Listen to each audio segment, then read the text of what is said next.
আসসালামু আলাইকুম ওয়া রাহমাতুল্লাহি ওয়া বারাকাতুহু। আল্লাহ তাআলার দরবারে শুকরগুজার হচ্ছি, শুকরিয়া আদায় করছি যে আল্লাহ পাক রব্বুল আলামিন আমাদেরকে পবিত্র কোরআনুল কারীম শিক্ষার উদ্দেশ্যে, সহিভাবে তেলাওয়াত শিখার উদ্দেশ্যে আমাদেরকে এই ক্লাসে যুক্ত হওয়ার তৌফিক দান করেছেন। এজন্য আল্লাহ তাআলার দরবারে কালিমাতুশ শুকর আদায় করছি। আমরা পড়ছি আলহামদুলিল্লাহ। আল্লাহ তাআলার কাছে আরো শুকরিয়া আদায় করছি আমরা এই মুহূর্তে দুনিয়াবি কোনো কাজে ব্যস্ত থাকতে পারতাম, আমরা কোনো পাপের কাজে লিপ্ত থাকতে পারতাম, আমরা অসুস্থ অবস্থায় হসপিটালে থাকতে পারতাম। আল্লাহ তাআলা জাল্লা শানহু একান্ত মেহেরবানি করে আমাদেরকে এই সমস্ত অবস্থা থেকে হেফাজত করে পবিত্র কোরআনুল কারীমের সান্নিধ্যে আসার জন্য কবুল করেছেন, তৌফিক দিয়েছেন। এজন্য আল্লাহ তাআলার দরবারে আবারও কালিমাতুশ শুকর আদায় করছি। আমরা পড়ছি আলহামদুলিল্লাহ। দরুদ ও সালাম জানাচ্ছি আমাদের প্রিয় নবী সৈয়দুল মুরসালিন রাহমাতুল লিল আলামিন সিরাজুম মুনীরা প্রিয় নবী মুহাম্মদুর রাসূলুল্লাহ, আমরা পড়ছি সাল্লাল্লাহু আলাইহি ওয়াসাল্লাম এর প্রতি। আল্লাহ তাআলার কাছে যথারীতি আমরা প্রার্থনা করছি আল্লাহ পাক রব্বুল আলামিন আমাদের এই জবানে আল্লাহ তাআলার কালামকে আমরা যেন সহি শুদ্ধ সুন্দরভাবে তেলাওয়াত করতে পারি, সেই তৌফিক আল্লাহ তাআলা একান্ত মেহেরবানি করে আমাদেরকে দান করুন। সহি তেলাওয়াতের পথে আমাদের যত অন্তরায় আছে সেগুলোকে আল্লাহ তাআলা দূর করে দিন। জিহ্বার জড়তাকে আল্লাহ তাআলা দূর করে দিন। স্মৃতিশক্তি দুর্বলতাকে আল্লাহ তাআলা দূর করে দিন। আল্লাহ পাক রব্বুল আলামিন আমাদের মেধা শক্তিকে বৃদ্ধি করে দিন। সেই কামনা করে আমরা আমাদের আজকের ক্লাস শুরু করছি ইনশাআল্লাহ। আজকে আমাদের প্রথম ক্লাস, গত ক্লাসটা আমাদের ওরিয়েন্টেশন ক্লাস ছিল। আজকে আমরা তাসবিদের ক্লাস শুরু করছি। আমাদের এই প্রথম ক্লাসে দেশ এবং দেশের বাইরে থেকে অংশগ্রহণকারী সকল ভাইয়া এবং আপুদেরকে আমাদের এই একাডেমি হুজুর একাডেমির পক্ষ থেকে স্বাগত জানাচ্ছি। আমরা আজকে আলোচনা করব খুবই গুরুত্বপূর্ণ একটি বিষয়। কোরআন তেলাওয়াতের ক্ষেত্রে সবথেকে বেশি গুরুত্বপূর্ণ যে বিষয়টি, যেটির সাথে আপনারা ছোটবেলা থেকে সবাই পরিচিত, আপনারা পড়েছেন, হয়তো কারো একটু স্মরণে নেই বা ভুলে যেতে পারেন। তো আমরা জাস্ট আপনাদের সেই জানা বিষয়টাই একটু আপনাদেরকে স্মরণ করিয়ে দিতে চাই। আমরা বিশ্বাস করি যে আপনারা সবাই জানেন, সবাই পারেন, আলহামদুলিল্লাহ। আপনাদের সেই জানা জিনিসটাই আমরা জাস্ট একটু স্মরণ করিয়ে দিতে চাচ্ছি। সেটি হচ্ছে মাখরাজ। মাখরাজ কাকে বলে? আরবি হরফের উচ্চারণের যে স্থান, সেই স্থানগুলোকে মাখরাজ বলে। প্রোনাউন্সিয়েশন পয়েন্ট যেটা, যে জায়গাগুলো থেকে আরবিক যে লেটারগুলো আছে যেগুলো উচ্চারিত হয়, সেই জায়গাগুলোকে মাখরাজ বলা হয়। আরবি হরফের এই উচ্চারণের জায়গা থেকে যদি সঠিকভাবে মাখরাজ অনুযায়ী যদি হরফগুলো উচ্চারিত হয়, তাহলে আপনার কোরআন তেলাওয়াত এটি 50% এমনি সহি হয়ে যাবে। কারণ হচ্ছে, আমরা যেটি বলেছি, মাখরাজ হচ্ছে হরফ উচ্চারণের স্থান। তো আমরা যদি একটি শব্দ পড়ি, শব্দটার মূল ভিত্তি হচ্ছে হরফ বা শব্দ, লেটার। একটা বাক্য যদি পড়ি, তাহলে কয়েকটি শব্দ দিয়ে গঠিত হয়। তো শব্দ যেহেতু হরফ দিয়ে হচ্ছে, তার মানে বাক্যের মধ্যেও হরফই আছে। তো আমরা যেটাই তেলাওয়াত করি না কেন, কোরআনুল কারীমের প্রত্যেকটা আয়াত সেগুলো তো হরফ দিয়েই লেখা হয়েছে। এজন্য হরফের উচ্চারণ যদি সঠিক হয়, তাহলে পবিত্র কোরআন 50% সঠিক হয়ে যাবে ইনশাআল্লাহ। আর হরফে যদি কারো ভুল থাকে, তাহলে অন্য নিয়ম কানুন যতই মুখস্থ হোক না কেন, যতই সুন্দর করে বলুক না কেন, হরফের উচ্চারণ যদি ভুল থাকে, তাহলে তার পক্ষে কখনোই কোরআনুল কারীমকে সহি করে তেলাওয়াত করা সম্ভব নয়। আমাদের ভুল হচ্ছে নাকি সঠিক হচ্ছে, এটি আমরা বুঝতে পারবো তখন যখন এই প্রোনাউন্সিয়েশন পয়েন্টগুলো আমার জানা থাকবে যে এই হরফটি এই জায়গা থেকে উচ্চারিত হবে। এবং আমি বুঝতে পারবো, আমি যখন বলবো তখন তো আমরা সবাই বুঝতে পারবো যে আসলে আমার এই জায়গাটা দিয়ে আমার উচ্চারণ হচ্ছে কিনা, জিহ্বাটা আমার এই জায়গাতে যাচ্ছে কিনা। তখন আপনি ধরতে পারবেন যে এটি সঠিক জায়গা থেকে উচ্চারিত হচ্ছে কিনা। সেই জন্য আমরা আপনাদেরকে একটু দেখাবো যে কোন হরফটা কোন জায়গা থেকে উচ্চারিত হয়। জাস্ট একটু মনোযোগের সাথে ইনশাআল্লাহ আমরা ইনশাআল্লাহ একটু দেখব। আমরা 17টি মাখরাজ আছে আরবিতে। আরবি যে 29টা হরফ উচ্চারিত হয় 17টি জায়গা থেকে। 17টি জায়গা খুবই সংক্ষিপ্তভাবে আমরা উল্লেখ করছি, একটু বোঝার চেষ্টা করবেন। এবং আপনাদের সুবিধার জন্য নিচেই পিকচার দেওয়া আছে। আপনারা জানেন যে আমাদের ক্লাসে ম্যাক্সিমাম যে আপুরা থাকেন বা ম্যাক্সিমাম বয়স্করাই আমাদের ক্লাসে থাকেন। মানুষের যখন বয়স হয়ে যায় স্মৃতিশক্তি একটু কমে যায়, তো যার কারণে আমাদের ক্লাসগুলো ওভাবে তৈরি করা যেন অন্তত পিকচারটা দেখে হলেও যেন অন্তত মনের মধ্যে থাকে। আমরা আমাদের সাধ্য অনুযায়ী সর্বোচ্চ চেষ্টা করেছি। আপনারা আপনাদের সাধ্য অনুযায়ী একটু মনে রাখার চেষ্টা করবেন ইনশাআল্লাহ। এবং তাসবিদের যে বর্ণনাগুলো আছে সেগুলোকে যত সংক্ষিপ্ত আকারে উপস্থাপন করা যায় আমরা তার সর্বোচ্চ চেষ্টা করেছি। তো এজন্য আপনারা জাস্ট একটু মনোযোগী হবেন। আমরা এটাকে উচ্চারণ করা শুরু করব। তার আগে আমি আপনাদেরকে সিকোয়েন্সটা একটু দেখাচ্ছি যে আমরা কিভাবে এই 17টি মাখরাজ আমরা কিভাবে সাজিয়েছি। আমরা আলাদা আলাদা করে পিকচারগুলো দেখাবো, বাট আমরা একটা পিকচারের মধ্যে আগে একটু আপনাদের আইডিয়ার জন্য একটু দেখিয়ে দিচ্ছি যে এটি হচ্ছে আমাদের গলার অংশ। তো আমরা এই গলার অংশ থেকে শুরু করব। এই গলার অংশ থেকে ধীরে ধীরে আমরা এখান থেকে ঠোঁটে গিয়ে শেষ করব এবং এখানে এসে আমাদের 17টা মাখরাজ শেষ হয়ে যাবে। তো আমরা এই গলার অংশ দিয়ে শুরু করছি, 1 2 3 করে গলার অংশ থেকে শুরু করছি।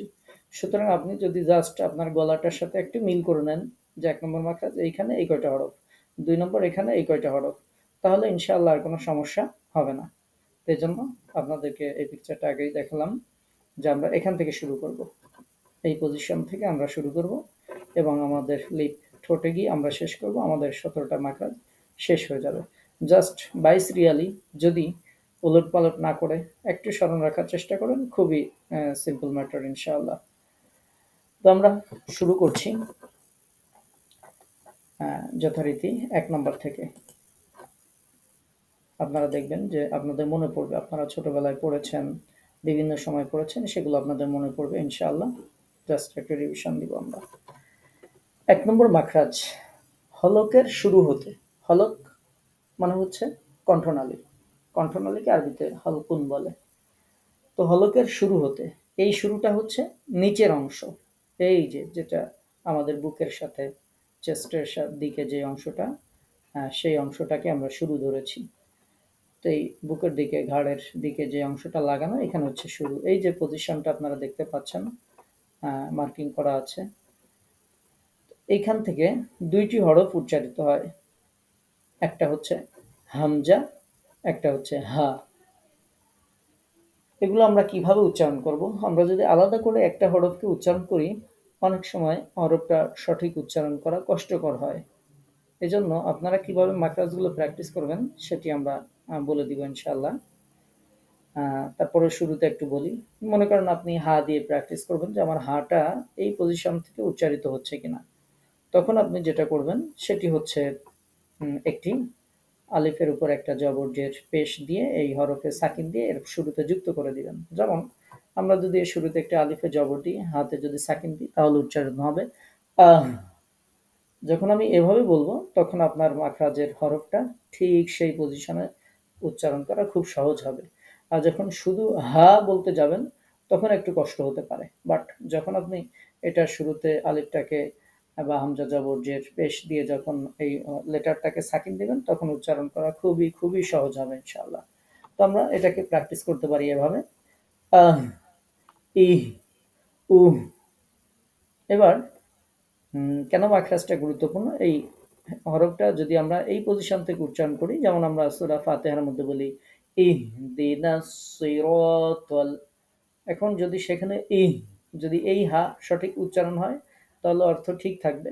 আর এটা বলতে যে এর পরের যে হাটা আছে আমি দেখাচ্ছি, যদি সেটা হয়ে যায় অর্থ বিকৃত হয়ে যাবে, অর্থাৎ আয়াতের সম্পূর্ণ অর্থ চেঞ্জ হয়ে যাবে। তো এজন্য অবশ্যই মাখরাজগুলো খুব খেয়াল করে উচ্চারণ করতে হবে। তাহলে আমরা প্রথম যে মাখরাজটা পাচ্ছি সেটি হচ্ছে হলকের শুরু থেকে দুইটি হরফ উচ্চারিত হয়, একটি হচ্ছে হামজা আর একটা হচ্ছে হা। এরপরে ২ নম্বর মাখরাজ আমরা বলেছিলাম যে কণ্ঠনালীর এই অংশ থেকে শুরু করব, আমরা ঠোঁটে গিয়ে শেষ করব। এবার দেখেন সেকেন্ড পজিশন, সেটা হচ্ছে আমাদের কণ্ঠনালীর যে মিডল পয়েন্ট, মিডল পজিশন যে জায়গা, সেখানে দেখেন একটা বৃত্ত আঁকা আছে। এই যে জায়গাটি, এই জায়গা থেকে দুইটি হরফ উচ্চারিত হয়, একটা হচ্ছে আইন, একটা হচ্ছে হা। তো যথারীতি আপনি যখন প্র্যাকটিস করবেন তখন আহ, ইহ, উহ এরকম করে যদি প্র্যাকটিস করেন তাহলে আপনি খুব সুন্দর করে এই পজিশন থেকে উচ্চারণ করতে পারবেন ইনশাআল্লাহ।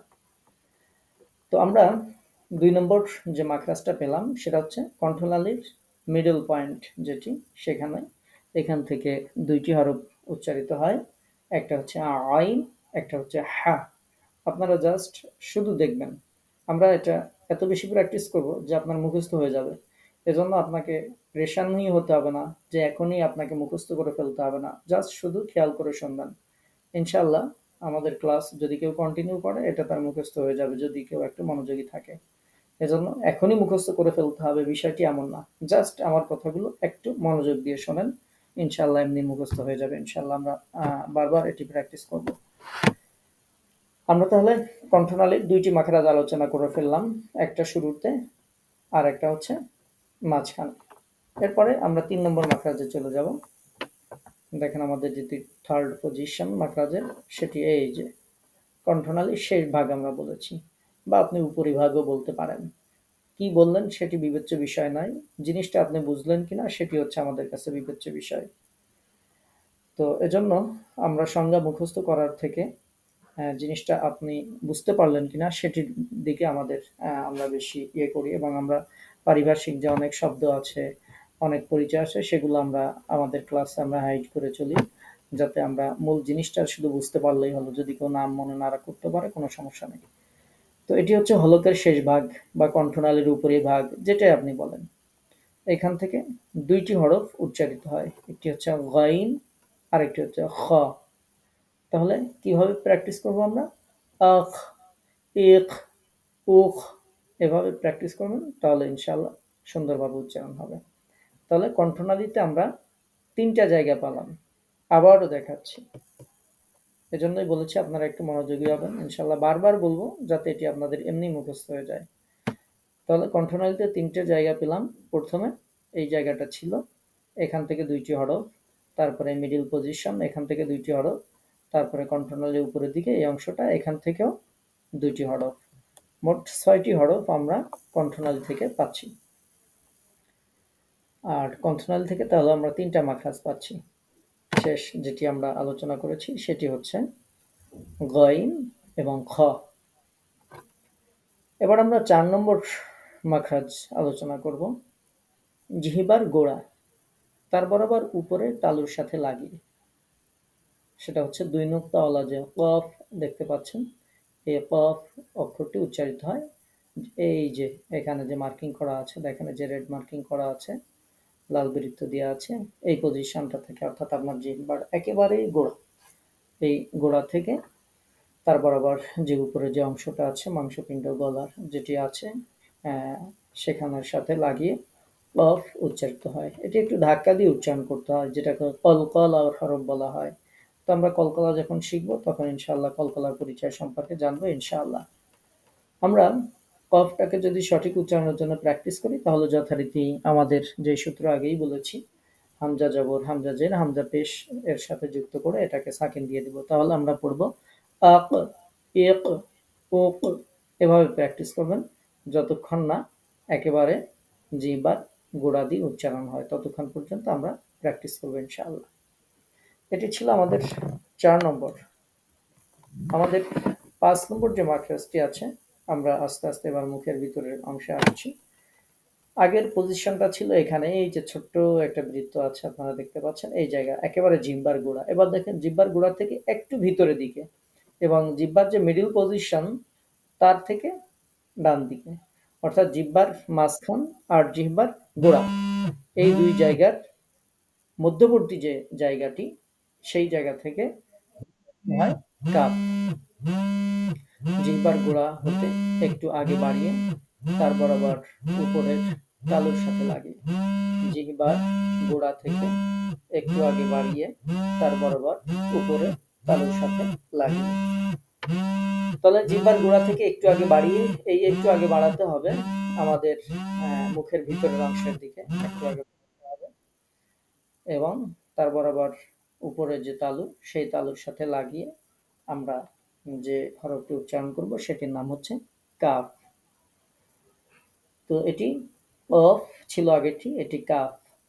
এটি আক, ইক, উক এরকম উচ্চারিত হবে। তারপরে আমরা এবার চলে আসব জিহ্বার মিডল পজিশন, একেবারে জিহ্বার মাঝখান। জিহ্বার যে মধ্যখান তার বরাবর উপরে তালুর সাথে লাগিয়ে, অর্থাৎ জিহ্বার এই যে লাল বৃত্তটা আপনারা দেখতে পাচ্ছেন, জিহ্বার মধ্যস্থল, এটি আমাদের ওই সোজাসুজি উপরে যে আপার প্লেট আছে আমাদের মাউথের ভিতরে, সে আপার প্লেট যেটাকে বলে, উপরের যে অংশ, ছাউনি, যে ভাষা যিনি বোঝেন, তার সাথে লাগিয়ে আমাদেরকে উচ্চারণ করতে হবে 3টি লেটার। একটা হচ্ছে জিম, একটা হচ্ছে শিন, একটা হচ্ছে ইয়া। জিম, শিন, ইয়া। এবং এই হরফগুলো একটু শক্ত করে উচ্চারণ করতে হবে, আমরা সেটা বলে দিব পরে। তো আপাতত আমাদেরকে মনে রাখতে হবে যে এখান থেকে 3টি হরফ জিহ্বার মাঝখান থেকে উচ্চারিত হয়, জিহ্বার মাঝখানটা উপরে তালুর সাথে লাগায় 3টি হরফ উচ্চারণ করতে হয়। এবার আমরা যদি প্র্যাকটিস করি, যেমন জিমটা দিয়ে যখন আপনি প্র্যাকটিস করবেন তখন এভাবে করবেন, আজি, ইজি, উজি, খুব শক্ত করে জিহ্বার মাঝখানটাকে উপরে তালুর সাথে লাগাবেন। শিন দিয়ে যখন প্র্যাকটিস করবেন, আশ, ইশ, উশ। ইয়া দিয়ে যখন করবেন তখন তো আপনি সূরা ফাতিহার মধ্যে পড়েন ইয়াকা, খেয়াল করবেন যে ইয়াকা বলার সময় আপনার জিহ্বার মাঝখানটা উপরে তালুর সাথে লাগে কিনা। যদি লাগে তাহলে বুঝবেন হরফ উচ্চারণ ঠিক আছে, যদি না লাগে তাহলে বুঝবেন এটা ঠিক নাই। তো এই হচ্ছে 3টি লেটার যা জিহ্বার মাঝখান থেকে উচ্চারিত হয়। তাহলে জিহ্বার মাঝখান থেকে আমরা 3টি হরফ পেলাম, জিম, শিন এবং ইয়া। 7 নম্বর যে মাখরাজটি, সেটি হচ্ছে জিহ্বার গোড়ার কিনারা উপরে দাঁতের মাড়ির সাথে লাগিয়ে একটি হরফ উচ্চারিত হয়, সেটি হচ্ছে দদ। আপনাদেরকে বলে রাখি, দদ হরফটা আমরা শিখাবো, বারবার শিখাবো, এ কারণে যে এটি এই 17টি মাখরাজের মধ্যে শুধুমাত্র এই একটি মাখরাজই হচ্ছে একটু জটিল বা একটু কঠিন। বাকি যত মাখরাজগুলো আছে সবগুলো মাখরাজই খুবই সহজ। এই একটি মাখরাজ আপনাদের শিখতে একটু সময় লাগতে পারে, যেটি উচ্চারণ করতে বা সঠিক জায়গায় যেতে একটু সময় লাগতে পারে। বাকি মাখরাজগুলোতে ইনশাআল্লাহ কোনো সময়ের প্রয়োজন হবে না, বাকি মাখরাজগুলো খুব সহজেই আপনারা শিখতে পারবেন। তো দোয়াদের মাখরাজটা কোথায় আমরা একটু জানার চেষ্টা করি। জিহ্বার গোড়ার কিনারা উপরে দাঁতের মাড়ির সাথে লাগিয়ে। তো এটার সংজ্ঞা দেখে আপনারা বুঝতে পারছেন যে জায়গাটা একটু জটিল পজিশন। জিহ্বার গোড়ার কিনারা মানে জিহ্বার গোড়ার এক পাশ, কিনারা মানে পাশ, সেটা হতে পারে ডান পাশ, হতে পারে বাম পাশ। এই জিহ্বার ডান পাশ অথবা বাম পাশ গোড়ার উপরের যে দাঁতের মাড়ি আছে সেই মাড়ির সাথে লাগিয়ে বদ উচ্চারণ করতে হবে। তো সুতরাং আপনারা বুঝতে পারছেন জিনিসটা একটু জটিল। আর এটা দুই পাশ না, যে কোনো এক পাশ, যার কাছে যেটা সহজ মনে হয় তিনি সেই পাশ দিয়ে উচ্চারণ করবেন। তাজবিদের ম্যাক্সিমাম কিতাবগুলোতে লেখা আছে যে বাম পাশ দিয়ে উচ্চারণ করা সহজ, কিন্তু আমি নিজে ডান পাশ দিয়ে উচ্চারণ করি। কারণ হচ্ছে আমি ছোটবেলা থেকে এভাবেই প্র্যাকটিস করেছি, বা আমি যে কারির কাছে পড়েছি উনি তখন আমি এভাবেই প্র্যাকটিস করেছি, যার কারণে আমার অভ্যাস হয়ে গেছে ডান দিক দিয়ে। তো এইজন্য আপনি, এটার সুযোগ আছে, আপনি চাইলে জিহ্বার গোড়ার ডান পাশ দিয়ে উচ্চারণ করতে পারেন, আপনি চাইলে জিহ্বার গোড়ার বাম পাশ দিয়ে উচ্চারণ করতে পারেন। তো বলে দিলাম যে তাসবিদের কিতাবগুলোতে লেখা আছে বাম পাশ দিয়ে উচ্চারণ করা সহজ, কিন্তু যদি আপনি দেখেন আপনার কাছে ডান পাশ দিয়ে উচ্চারণ করতে সহজ লাগে আমার মতো, তাহলে আপনি ডান পাশ দিয়েই করবেন, কোনো সমস্যা নেই। তো এই জায়গাটা একটু চিনতে হবে। দেখেন এই যে পিকচারে দেখেন জিহ্বার গোড়ার এই যে একটা পাশ, এখানে বাম পাশের পিকচারই দেওয়া আছে, এই যে বাম পাশ উপরের দাঁতের যে মাড়ি আছে তার সাথে লাগাইতে হবে। তো এই মাখরাজ সঠিকভাবে উচ্চারণ না হওয়ার কারণে আমাদের দেশে দোয়াল্লিন জোয়াল্লিন নিয়ে মারামারি বাঁধে। তো এই জায়গা দিয়ে যদি উচ্চারণ হয় তাহলে এটার সুন্দর একটা প্রোনাউন্সিয়েশন উচ্চারিত হয়। তো আমরা দোয়া তো আমাদের পড়তে হয় প্রত্যেক নামাজে, কমপক্ষে আপনি প্রত্যেক দিন কিছু না হলেও ৩৭ বার আপনাকে প্রত্যেক সালাতের মধ্যে আপনাকে পড়তে হচ্ছে ওয়ালাদ্দাল্লিন। এখন আমাদের যারা তাজবিদ জানেন না, তারা কি করেন, তারা স্বাভাবিকভাবে দালের যে মাখরাজ আছে জিহ্বার আগায় একেবারে জাস্ট দালের ওই মাখরাজ দিয়ে তারা দোয়ারটাকে উচ্চারণ করেন, ফলশ্রুতিতে এটার সঠিক উচ্চারণ হয় না। তো এই জন্য অবশ্যই অবশ্যই খেয়াল করতে হবে যে আমাদের অনেক অনেক মানুষকে পেয়েছি যারা একেবারেই দালের মাখরাজ থেকে দোয়ারটাকে উচ্চারণ করেন। তিনি হয়তো জানেন না বা শেখার চেষ্টা করেননি যে দোয়াদের মাখরাজটা কোথায়। তো আমরা দোয়ারটা আপনাদেরকে জিজ্ঞাসা করবো ইনশাআল্লাহ, এবং আমাদের যে পরীক্ষাগুলো হবে সেখানে এই দোয়াদের মাখরাজ পরীক্ষায় আসতে পারে, যেটার প্রোনাউন্সিয়েশন পয়েন্টটা কোথায়। 4টা অপশন দেওয়া থাকলে আপনাকে তাকে একটার মধ্যে টিক চিহ্ন দিতে হবে। এরপরে আমরা যেটি শিখব সেটি হচ্ছে 8 নম্বর মাখরাজ, জিহ্বার আগার কিনারা। কিনারা মানে পাশ, আগেই বলেছি, উপরের দাঁতের মাড়ির সাথে লাগিয়ে। তাহলে আমাদের জিহ্বার আগার একটা পাশ লাগবে কোথায়? উপরে যে দাঁত আছে সেই দাঁতের মাড়ির সাথে। আবারও বলছি, উপরে যে বড় 2টা দাঁত সেই 2 দাঁতের মাড়ির সাথে লাগিয়ে লাম উচ্চারিত হবে। পিকচারে একটু খেয়াল করেন, এই যে দেখেন জিহ্বার আগাটার মধ্যে এই যে একটা পয়েন্ট দিয়ে মার্কিং করা আছে, এখানে এই জায়গাটা দিয়ে লাম উচ্চারিত হয়। অনেক সময় আমরা লাম উচ্চারণ করি দাঁত দিয়ে, জিহ্বাটা দাঁতের সাথে লাগায় দিই, কিন্তু না, দাঁত না, লাম উচ্চারণ করতে হবে। এটা সঠিক জায়গা হচ্ছে যে উপরে যে দাঁত আছে সেই দাঁতের গুড়ার সাথে লাগিয়ে লাম উচ্চারণ করতে হবে। এরপরে আমরা 9 নম্বর মাখরাজ আলোচনা করব, জিহ্বার আগা তার বরাবর উপরের তালুর সাথে লাগিয়ে। এখানে আপনারা দেখতে পাচ্ছেন এই যে জিহ্বার আগাটা তার বরাবর উপরের তালু, অর্থাৎ আগে যেটা বলেছি যে আমাদের মুখের মধ্যে যে ছাউনির মতো যে অংশটা আছে, যেটাকে আপার প্লেট বলা হয়, এই অংশটার সাথে লাগিয়ে আমরা নুন উচ্চারণ করব। অর্থাৎ জিহ্বার স্বাভাবিক পজিশনে থাকা অবস্থায় জিহ্বার আগাটাকে জাস্ট উপরের ছাউনির সাথে আমরা লাগিয়ে দিব, তাহলে নুন উচ্চারিত হবে। এটা হচ্ছে 9 নম্বর। তারপরে 10 নম্বর। 10 নম্বর মাখরাজটা উচ্চারণ করা একটু খেয়াল করলেই সুন্দর উচ্চারণ হবে। সেটা হচ্ছে জিহ্বার আগার পিঠ তার বরাবর উপরের তালুর সাথে লাগিয়ে। কোনো কোনো তাজবিদের বইতে দেখবেন জিহ্বার আগার উল্টা পিঠ এরকম লেখা আছে। তো আমরা সেটা বোঝানোর জন্য এই পিকচারটাতে দেখেন আছে এই যে জিহ্বাটাকে একটু উপরের নিচের যে অংশটা সেটাকে উপরের দিকে নিয়ে যাওয়ার চেষ্টা করা হয়েছে। তো এই যে অংশটা, এই যে পজিশন, এখান থেকে উচ্চারিত হয় র, র, র। যেমন আপনি পড়েন আর রহমানির রহিম, এই যে র, আর, ইর, উর, এই র এই জায়গা থেকে উচ্চারিত হয়।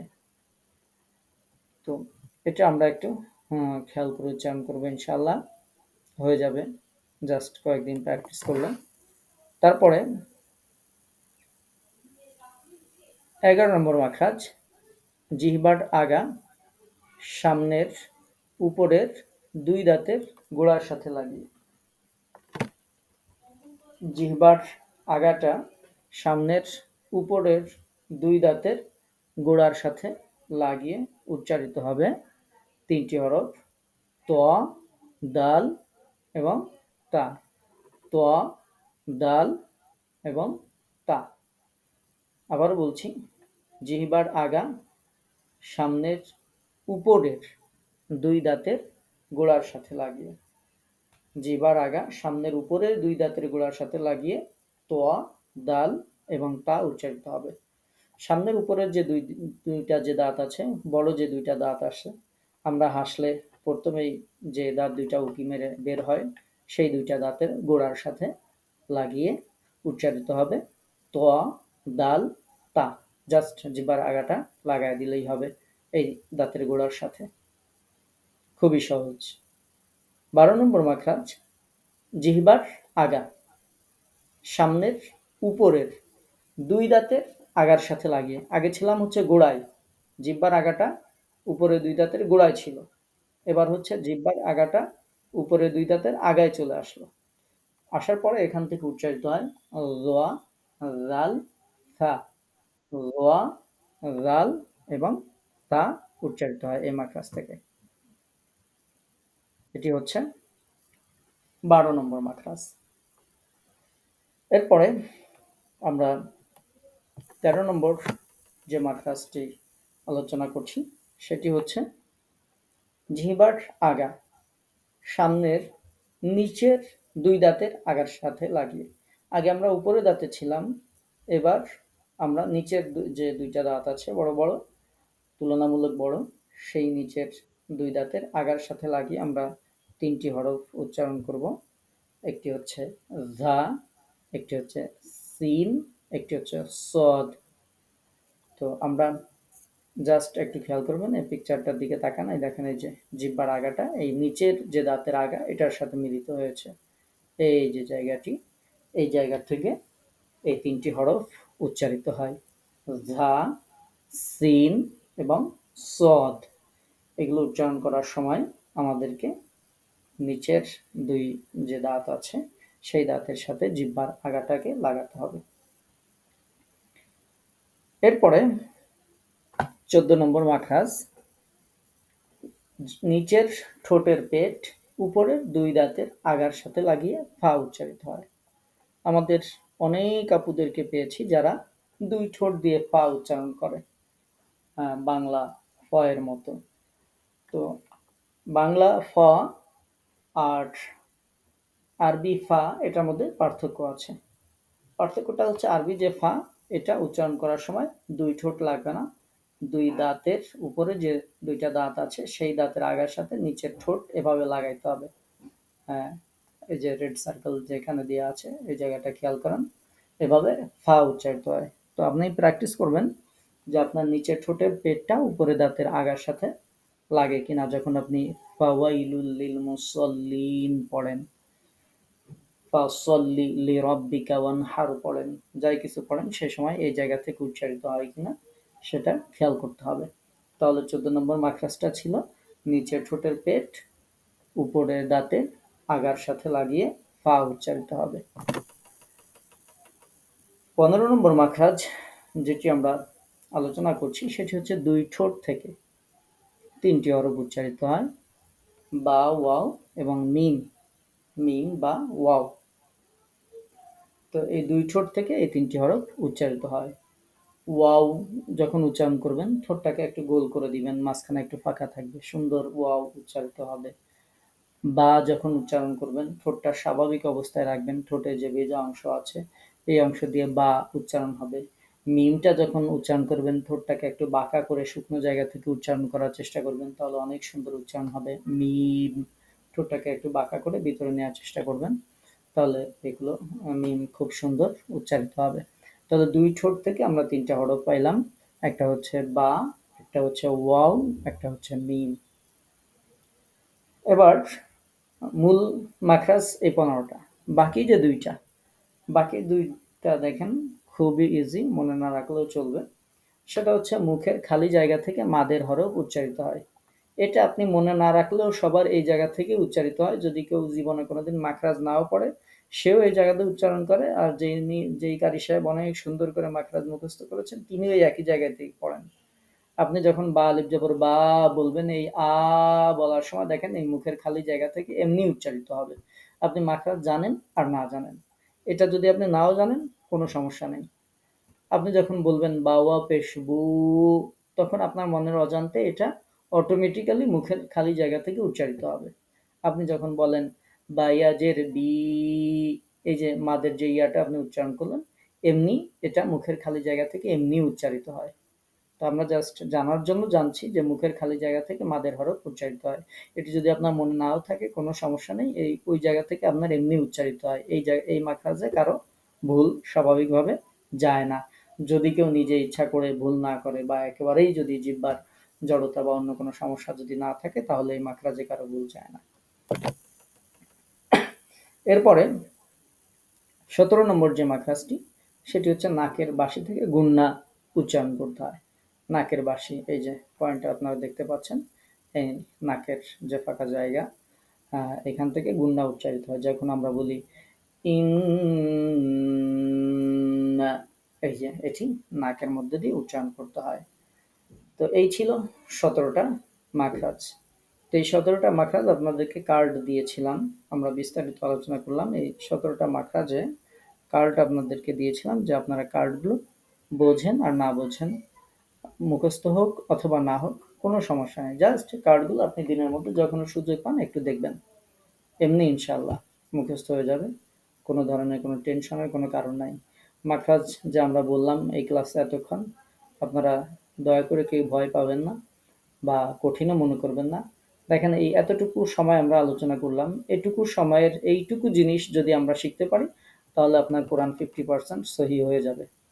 তো এই জন্য ক্লাসগুলো খুব মনোযোগের সাথে শুনবেন, এবং এগুলো আমরা যদি জাস্ট একটু প্র্যাকটিসের মধ্যে নিয়ে আসতে পারি, এইটুকু ক্লাস, এই যতটুকু আমরা বললাম, এতটুকুই আমরা ঠিক করতে পারলে আমাদের প্রত্যেকের কোরআন তেলাওয়াত 50% এমনি সহি হয়ে যাবে।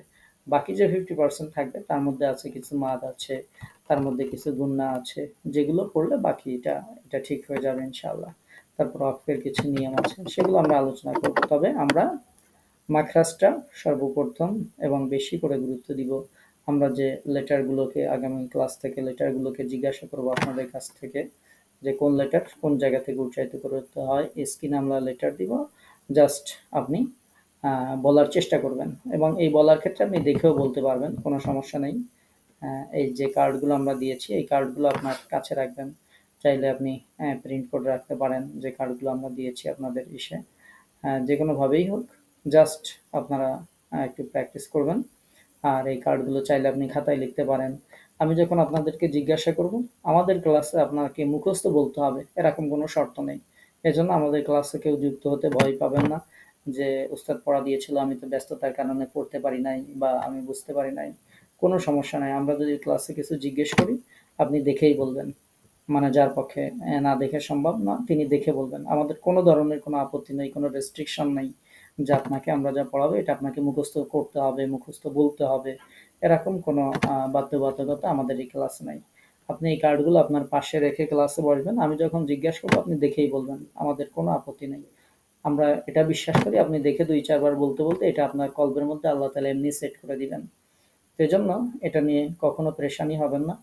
পড়া হয়নি, বা উস্তাদ এটা পড়তে বলেছিলেন, এটা মনে হয় আমি পারিনি, পারবো কি পারবো না, এরকম কনফিউশন শয়তান আপনাদের মনের মধ্যে সৃষ্টি করবে, ভয় সৃষ্টি করবে।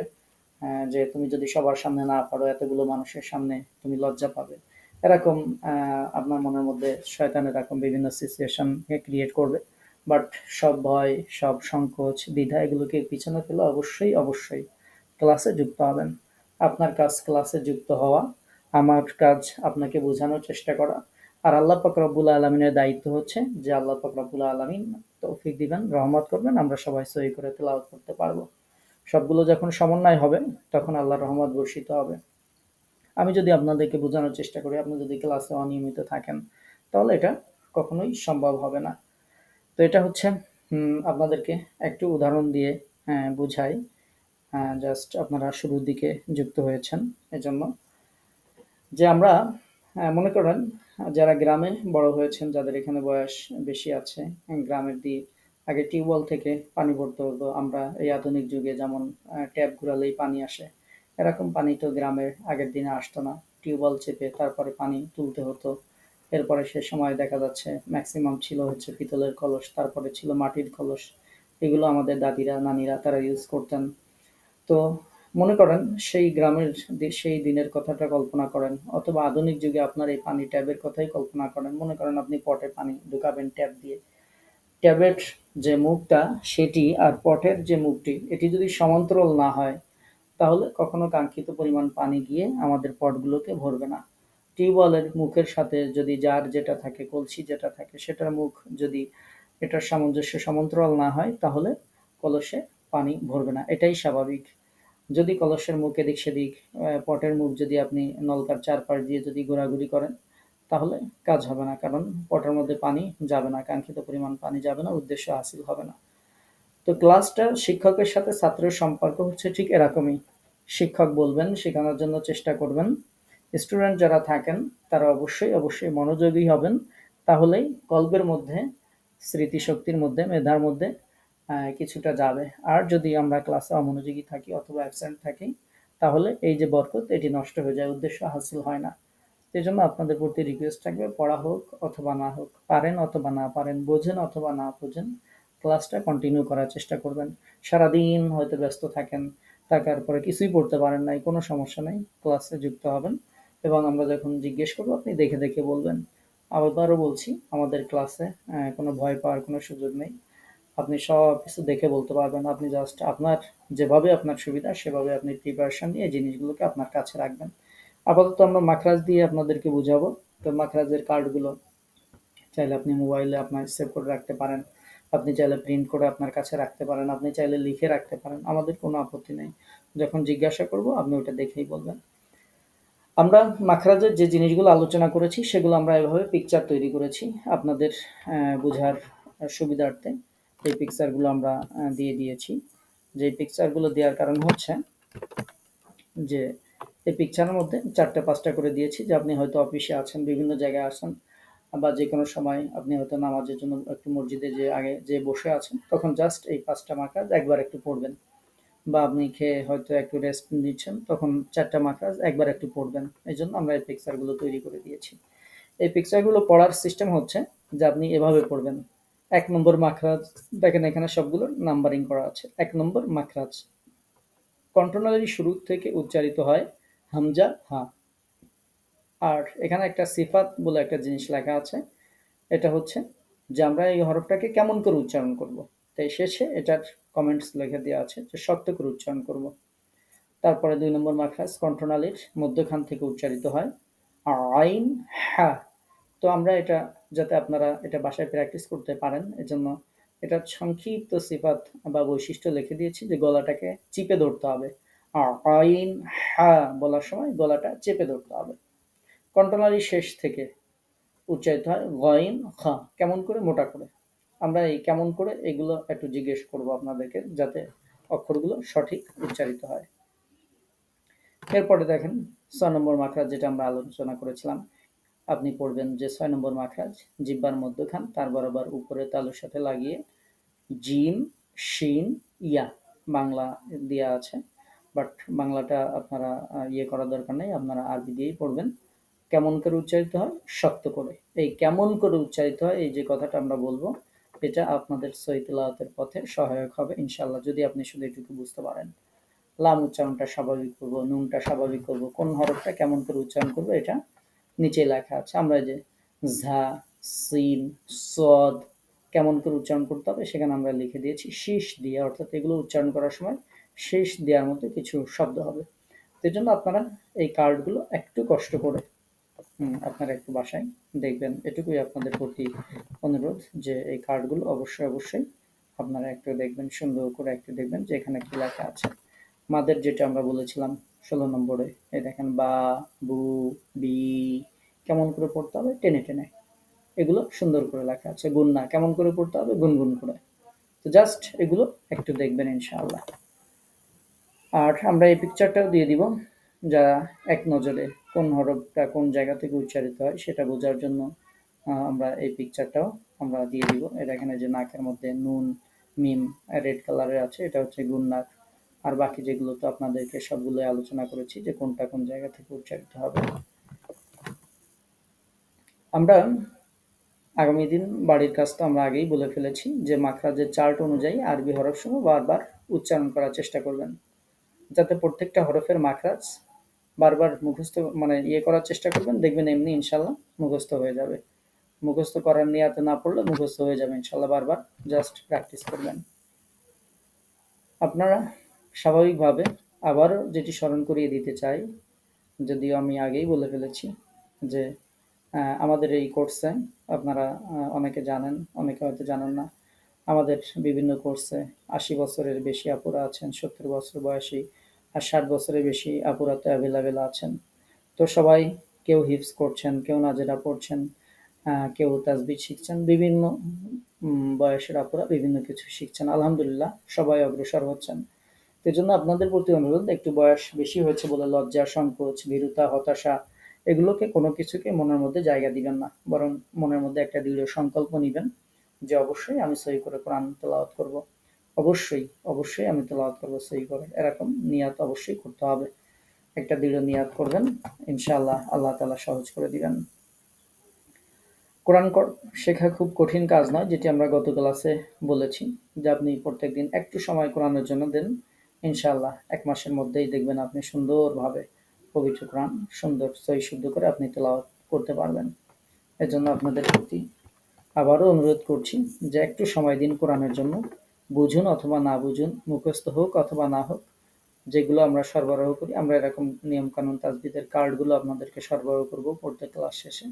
এই কার্ডগুলো বারবার একটু পড়ুন, ইনশাআল্লাহ আশা নয় এবং দৃঢ় বিশ্বাস করি আপনারা অবশ্যই সুন্দরভাবে সহি শুদ্ধভাবে পবিত্র কোরআনুল কারীম তেলাওয়াত করতে পারবেন।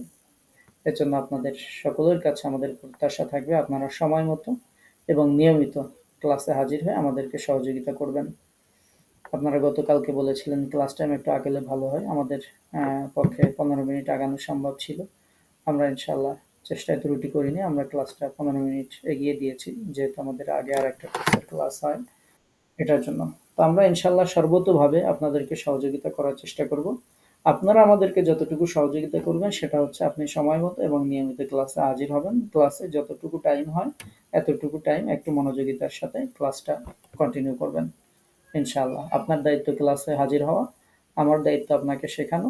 আল্লাহ পাক রব্বুল আলামিন যদি রহমত করেন তাহলে অবশ্যই আমরা সহিভাবে ইনশাআল্লাহ শিখতে পারবো। তো আগামী ক্লাসে এই কার্ডগুলোই জাস্ট বারবার আপনারা একটু দেখে আসবেন। আমরা বিভিন্ন লেটার এরকম স্ক্রিনে আপনারা দেখতে পাবেন। এই লেটারগুলো আমরা এক একজনকে বলবো যে আপনি বলেন এটা কোন জায়গা থেকে উচ্চারিত হয়, এরকম করে আমরা জাস্ট আমরা এরকম কথার ছলে আমরা সব মাখরাজগুলো ইনশাআল্লাহ সুন্দরভাবে শিখে ফেলবো। আমাদের একসাথে ২ কাজ হবে, হরফগুলোও শিখা হবে, মাখরাজগুলো ইনশাআল্লাহ শেখা হয়ে যাবে। তো এইজন্য এই কার্ডগুলো একটু দেখে আসবেন। আমরা আমাদের আজকের ক্লাস শেষ করতে যাচ্ছি। আমাদের আজকের ক্লাস শেষ করার পূর্বে আপনাদের কোনো জিজ্ঞাসা থাকলে আপনারা বলতে পারেন এবং পরামর্শ থাকলে অবশ্যই আপনারা বলতে পারেন। আর আগামী ক্লাস থেকে তো আপনাদেরকে কথা বলতে হবে। গত ক্লাস আজকের ক্লাস শুধু আমি বলেছি, আপনারা শুনেছেন। আগামী ক্লাস থেকে আপনারা বলবেন, আমরা শুনবো ইনশাআল্লাহ। আমাদের ক্লাসটা অংশগ্রহণমূলক ক্লাস হবে ইনশাআল্লাহ। তো জন্য আপনাদের যে কোনো জিজ্ঞাসা থাকলে পরামর্শ থাকলে আপনারা নির্দ্বিধায় বলতে পারেন। আজকের ক্লাসে আমরা যতটুকু আলোচনা করেছি এ বিষয়ে বা কোনো বিষয়ে পড়া সংক্রান্ত কোনো বিষয়ে কারো কোনো প্রশ্ন আছে কিনা, কোনো প্রশ্ন থাকলে আপনারা বলতে পারেন। কেউ কোনো হরফের মাখরাজ বুঝতে পারেন নাই অথবা কোনো বিষয়ে কারো কোনো প্রশ্ন আছে কিনা আজকের ক্লাসের ব্যাপারে, অথবা কারো কোনো পরামর্শ আছে কিনা? আচ্ছা, আশা করছি কারো কোনো প্রশ্ন এবং পরামর্শ নেই। তো ঠিক আছে, আলহামদুলিল্লাহ আমরা শেষ করছি। আমাদের ক্লাসে আপনারা অবশ্যই অবশ্যই প্রশ্ন করতে পারবেন যতক্ষণ আপনি না বোঝেন। কেউ না বুঝে কেউ বলবেন না যে বুঝে ফেলেছি বা চুপ থাকবেন না। আপনি যদি না বোঝেন 10 বার যদি প্রশ্ন করতে হয় 10 বার প্রশ্ন করবেন, আমি 10 বার আপনার অ্যান্সার দিব ইনশাআল্লাহ। তো এই জন্য ক্লাসে প্রশ্ন করতে কোনো সংকোচ বোধ করবেন না। আমাদের পড়া সংক্রান্ত প্রশ্ন আমরা স্বাভাবিকভাবে আমাদের ক্লাসে বাইরের অন্যান্য যে প্রশ্নগুলো আছে সেগুলো আমরা এভয়েড করে চলি। আমাদের পড়া সংক্রান্ত আমরা কোরআন শিখতে এসেছি। এই কোরআন শিক্ষা সংক্রান্ত যত প্রশ্ন আছে আপনারা ইনশাআল্লাহ করতে পারবেন প্রত্যেক ক্লাসে। বা আপনি এই তাজবিদের কার্ড পড়বেন, যেটা বুঝতে পারেন না মার্কিং করে রাখবেন। ক্লাসে যে প্রশ্ন উত্তর পর্ব থাকে সেখানে আপনারা অবশ্যই জিজ্ঞাসা করবেন ইনশাআল্লাহ। তো আজকে আমরা এ পর্যন্ত আমাদের ক্লাস শেষ করছি। আগামী শুক্রবারে আমাদের নেক্সট ক্লাস হবে। সুন্দর করে অবশ্যই আপনারা একটু এই কয়েকদিনে কার্ডগুলো ভালো করে পড়ে আসবেন। সুন্দর করে একটু দেখবেন। প্রয়োজনে পাশে রাখবেন যেন আমি হরফগুলো যখন আপনাদেরকে দেখাবো যেন আপনারা কোন হরফটা কোথা থেকে উচ্চারিত হচ্ছে এটা যেন একটু বলতে পারেন। তো আল্লাহ পাক রব্বুল আলামিন আমাদেরকে তৌফিক দান করুন। আল্লাহ তাআলা জাল্লা শানুর কাছে আবারও প্রার্থনা করছি। আল্লাহ তাআলা আমাদের সহি তেলাওয়াতের পথে যত অন্তরায় আছে সেগুলোকে দূর করে দিন। আমাদের মধ্যে যত ভয়, সংকোচ, দ্বিধা যা কিছু আছে সেগুলোকে আল্লাহ তাআলা দূর করে দিন। জিহ্বার জড়তাকে আল্লাহ তাআলা দূর করে দিন। আমাদের যাদের স্মৃতিশক্তি দুর্বল আল্লাহ তাআলা আমাদের স্মৃতিশক্তিকে প্রখর করে দিন। আমাদের শ্রবণ শক্তিকে বৃদ্ধি করে দিন। আমাদের মেধা শক্তিকে বৃদ্ধি করে দিন। আল্লাহর কাছে আমরা যেন আমাদের জবানে সহি তেলাওয়াত নিয়ে হাজির হতে পারি। আমরা জানি না আমাদের কার হায়াত কতটুকু বাকি আছে। আল্লাহ তাআলা একান্ত মেহেরবানি করে করোনা পরবর্তী সময়ে আমাদেরকে এই হায়াতটুকু নেয়ামত হিসেবে আল্লাহ তাআলা দান করেছেন। আমাদের অনেক আপনজন, বন্ধু-বান্ধব, আত্মীয়স্বজন যারা হারিয়ে গিয়েছেন আমাদের মাঝ থেকে। আমাদের বয়সের ছোট অনেক মানুষেরা এই পৃথিবী থেকে বিদায় নিয়েছেন। আল্লাহ তাআলা একান্ত মেহেরবানি করে এখনো পর্যন্ত হায়াত দিয়ে এই পৃথিবীর আলো বাতাসে আমাদেরকে চলাফেরা করার মতো স্বাধীনতা আল্লাহ পাক রব্বুল আলামিন দান করেছেন। সুতরাং এই হায়াতটুকুকে গনিমত মনে করে আমরা যদি কোরআন শেখার কাজে এটাকে যদি লাগাতে পারি তাহলে এটি আমাদের নাজাতের জন্য ওসিলা হয়ে যাবে ইনশাআল্লাহ। এবং সেই কামনায় আমরা আমাদের আজকের ক্লাস শেষ করছি। ওমা তাওফিক ইল্লা বিল্লাহ। আসসালামু আলাইকুম ওয়া রাহমাতুল্লাহি ওয়া বারাকাতুহু।